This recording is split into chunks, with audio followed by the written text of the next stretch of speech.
lagi dengan saya Satria Marino, masih di channel Marino RC. Terima kasih untuk terus mensupport channel ini. Oke, pertama-tama saya mengucapkan permohonan maaf dulu buat teman-teman, dikarenakan hampir 2 minggu saya tidak upload video baru, dikarenakan ada kegiatan sehari-hari yang tidak bisa saya tinggalkan, dan beberapa riset yang saya lakukan untuk video ini. Oke, kali ini kita akan bahas sejauh mana MN86 bisa dimodifikasi.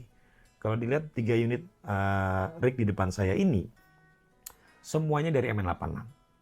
Betul sekali. Tidak ada satupun dari unit yang lain atau chassis yang lain. Semuanya menggunakan chassis MN86 dengan modifikasi wheelbase, motor, drive shaft, dan beberapa yang lainnya. Detailnya bisa lihat di video-video sebelumnya. Seperti yang ini menggunakan bodi 1/10, yang ini menggunakan bodi 1/16. Dan yang tengah adalah stoknya di edisi unit yang terakhir yang saya punya. Oke. Semua ini bisa terjadi dikarenakan ada sumbangsi dari teman-teman yang menjual part-part untuk modifikasi. So, thank you very much buat teman-teman, baik itu di toko online maupun offline, yang sudah membantu kita, para penghobi RC ini, untuk bisa mendevelop atau berkreasi untuk mengembangkan atau modifikasi unit MN86 ini. Oke, kali ini kita akan bicara unit yang tengah. Modifikasi sederhana yang saya lakukan, very impactful, terlihat lebih scale. Dan ini dia unitnya, MN86K RTR yang terakhir kita unboxing kemarin, yang kita upgrade secara sederhana. Tadi sebelumnya saya bilang saya menggunakan ban 75 mm, sangat kecil, dan dia menggunakan velg 1,55 inch. Jadi kalau kita letakkan di sini terlihat very low profile. Jadi informasi singkatnya, motornya saya menggunakan 540 dari YH Racing Hakmoto 80T.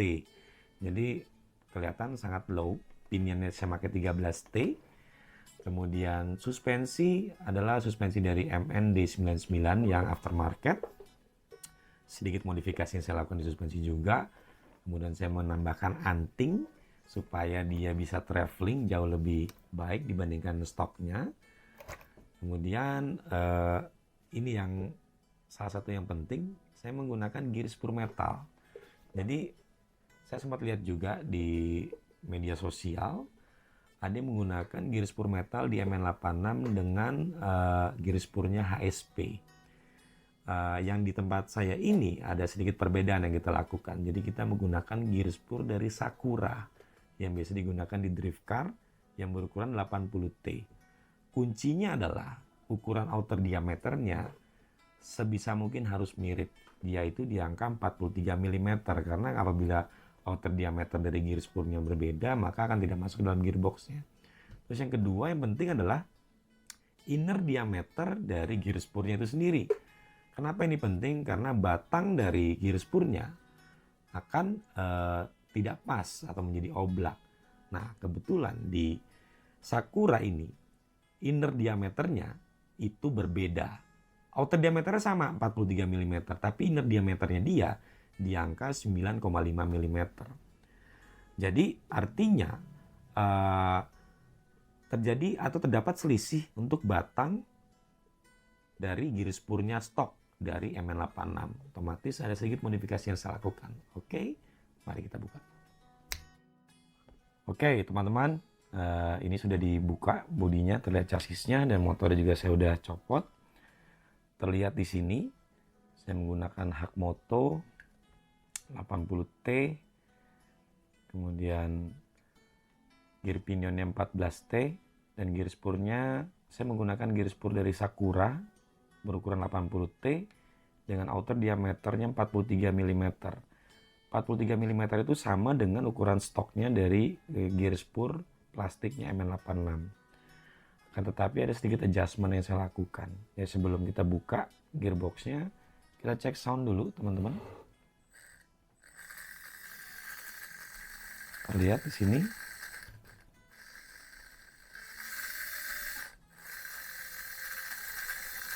Distorsi noise-nya juga nggak terlalu banyak ya, jadi cukup smooth. Ukurannya 48p. Oke. Sekarang kita buka isinya untuk melihat apa yang saya lakukan pada gear spurnya. Oke, teman-teman, setelah kita buka, ini adalah gear spurnya dari Sakura, yang ini adalah gear spur dari stoknya. Ini terlihat ini metal ya. Ya.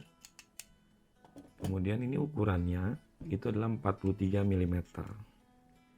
Mari perhatikan 43 mm. Kemudian ini juga sama di 43 mm. Oke. Nah, yang perlu dilakukan tambahannya adalah kita harus menyesuaikan inner diameter ini. Sedangkan yang punyanya Sakura itu inner diameternya cukup lebar di angka 9,5 mm. Ini udah saya pasang bearing. Bearing ini berukuran 10 mm. Contoh bearingnya adalah seperti ini. Jadi kalau teman-teman perhatikan, kita cek ukurannya, dia di angka 10 mm kurang lebih ya. Nah, inner diameter dari Sakura itu lebarnya 9,5. Artinya terdapat gap 0,5 mm untuk bearing ini bisa masuk ke dalam inner diameter Sakura.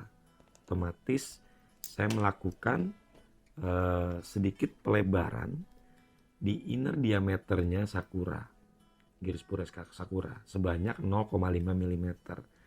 Kalau di HSP kan kita harus memotong atas bawahnya.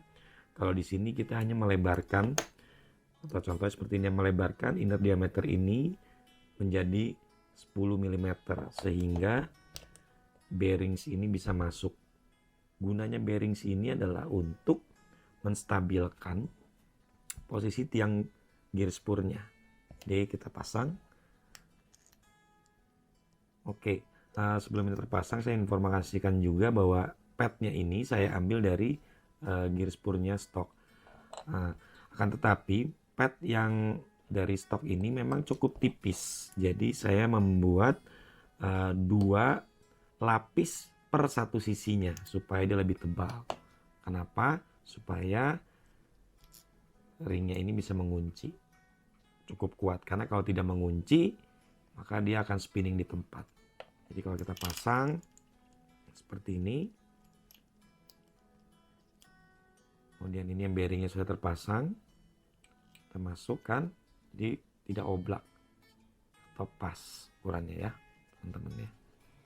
Oke, kita pasang lagi sisi satunya, kemudian pasang lagi covernya satu lagi,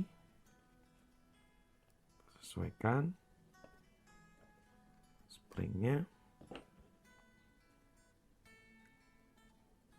seperti ini. Kita kencangkan sedikit, kita lihat apakah dia bisa spinning dengan baik atau tidak. Putar ya teman-teman ya, cukup lancar. Jadi ini yang saya lakukan, atau adjustment, atau yang saya rubah, atau saya upgrade di sisi gearboxnya. Jadi semoga informasi ini bisa membantu teman-teman menjadi alternatif gearspur metal yang bisa digunakan pada MN86. Kenapa saya ngerubahnya jadi metal? Karena saya menggunakan motor yang cukup powerful ya. Ini kita pakai YR Racing Hakmoto 80T. Jadi torsi memang cukup kuat. Kemudian saya menggunakan adapter motor 390 ke 540 dari toko online Sri Gading. Nanti saya akan share linknya. Ini cukup presisi sekali teman-teman. Jadi kita nggak pusing seperti di video saya yang awal-awal saya harus ngelobangin bodi dari motornya. Sedangkan kalau ini sudah ada dan ini sangat fit sekali ke gearboxnya dan sangat mudah buat kita untuk memodifikasi. Jadi sekali lagi, semoga informasi ini bisa membantu. Jadi nanti habis ini kita akan nonton video trailnya. Sebelum kita nonton video trail, ini saya info juga tadi sempat di awal, suspensinya saya menggunakan suspensi dari D90 yang spring, D99 atau D90 sama aja ya, yang spring. Tetapi saya tambahkan shield O-ring di tiang suspensinya supaya dia tidak terlalu cepat reboundnya. Jadi jauh lebih lambat dampernya supaya membuat kendaraan juga lebih stabil lagi. Oke. Mohon maaf apabila ada kekurangan. Sekali lagi ini hanya sharing, tidak ada niatan mengajarkan siapapun. Semoga ini bisa membantu teman-teman. So, thank you.